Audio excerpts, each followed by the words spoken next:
at someone at the very moment that we were talking about doing this kind of programming.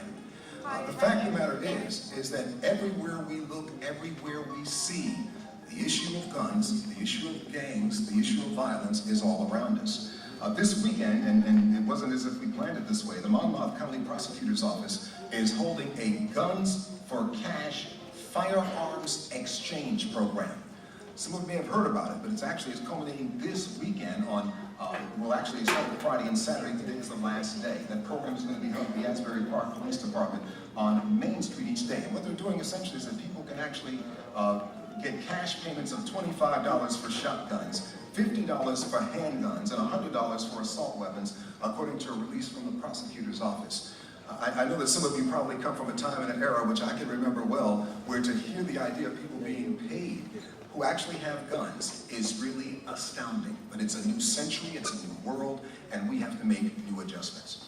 Tonight, an amazing array of guests are lined up, and some of our guests, we were laughing a bit earlier in our broadcast, who were scheduled for later in the program are here already. They got here before y'all got here, and y'all got here certainly well on time.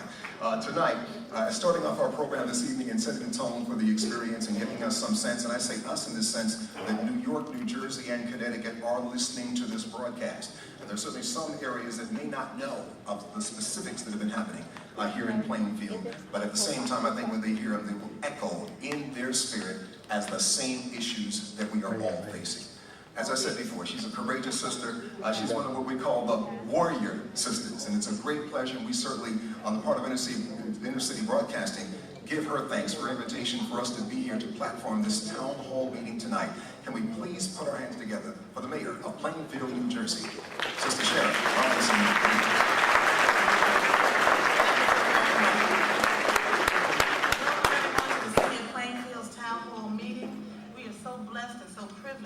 To welcome to our city none other than the nationally known co-host, well-read, astute, well-spoken, goal-oriented man who reminds every one of us every week to express ourselves, Mr. Gary Bird. Please give him a wonderful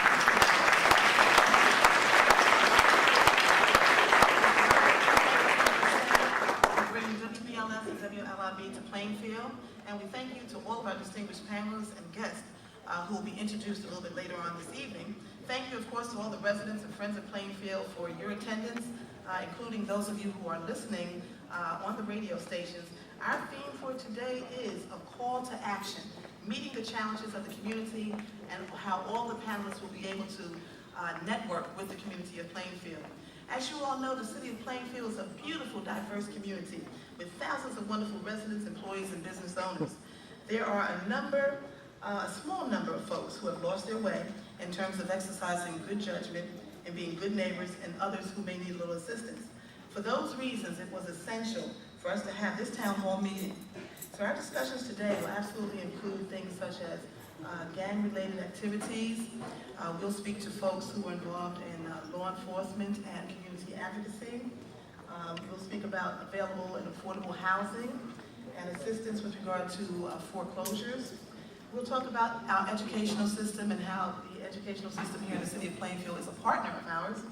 We'll talk about mentoring and about employment, and we'll also have an opportunity to acknowledge many of the members who are here today who have become a part of our Taking Back Our Streets task force.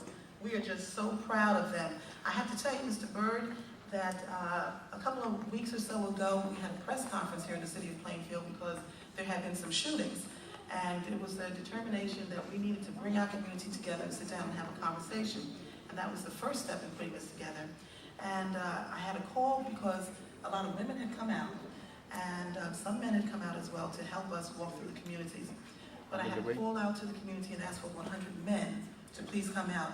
And I want you to know I am so proud. Over 200 men came out to be with us.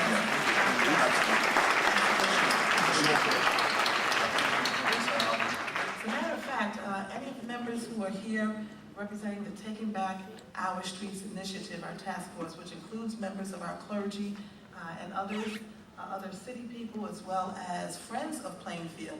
And I see many of them, they're being shy, they're not standing up, but we want you to know we love you, we appreciate you, and we thank you so very much. No, hold on, where are those brothers at? No, y'all stand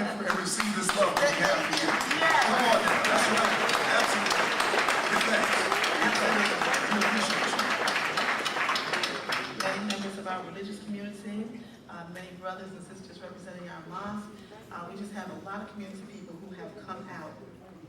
And the last thing that we will discuss after we discuss employment matters, we're going to talk about some action steps, how we can improve our quality of life, things that we need to do to move forward. So this is not going to be a one-time hit. This is our town hall meeting, but we're going to talk about systemically how we move forward together and how we continue to work together for the betterment of everybody in our community. Let's give the mayor a big round of applause. There's a first. And you know, I don't have to feel out of turn in sharing this with you, but there are individuals, if you will, and understandably so, in this particular economy, who are a bit nervous about the truth being told.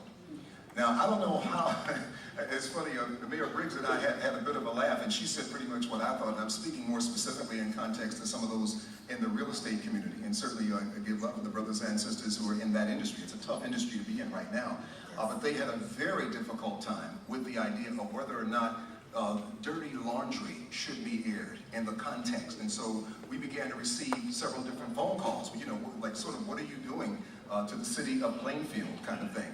But when Mayor Briggs, when we talked, said, well, where they been, under a rock? I mean, you know, this is a story that has actually been in newspapers over and over again. And Mayor Briggs, I want to make sure that people understand, this is not the initial phase of action. You've taken action previous to this against the issue of violence. Absolutely. You know what, there have been various meetings and press conferences, there have been various workshops. I've been a panel on different programs with regard to the violence that we've experienced in the city of Plainfield. There have been an insurmountable number of articles, especially in the Courier newspaper, in the last couple of months about all the shootings that we suddenly have had. You know, my hat's off to our Plainfield Police Division, because in the year 2009, they worked so hard at extremely difficult times, but they worked very, very hard, and every area of crime came down significantly. And then suddenly there was this spike in May of this year. Yeah, a lot of shootings going on, particularly in our West Ward, a lot of gang activity. But I'm so proud that, you know, as every week we go out into that community, we bring busloads of folks out, and we have an opportunity to speak to our young people, to help to educate them, to educate our parents and our grandparents, to ask the adults to please do something for us. Go and check all the bedrooms, all the spaces in your homes. Because sometimes friends will bring things into the homes that you don't even know that's there. That's right. Leave it there. And so we want to make sure that folks know what's in their homes, if there are any weapons of any type that they feel comfortable in turning them in. We've given out leaflets with such information for hotline, tip line numbers, so that people would not feel fearful in providing information. They don't have to give their names. They can do it anonymously, which is a good thing. We don't want anybody's name to show up on a report, no retaliation.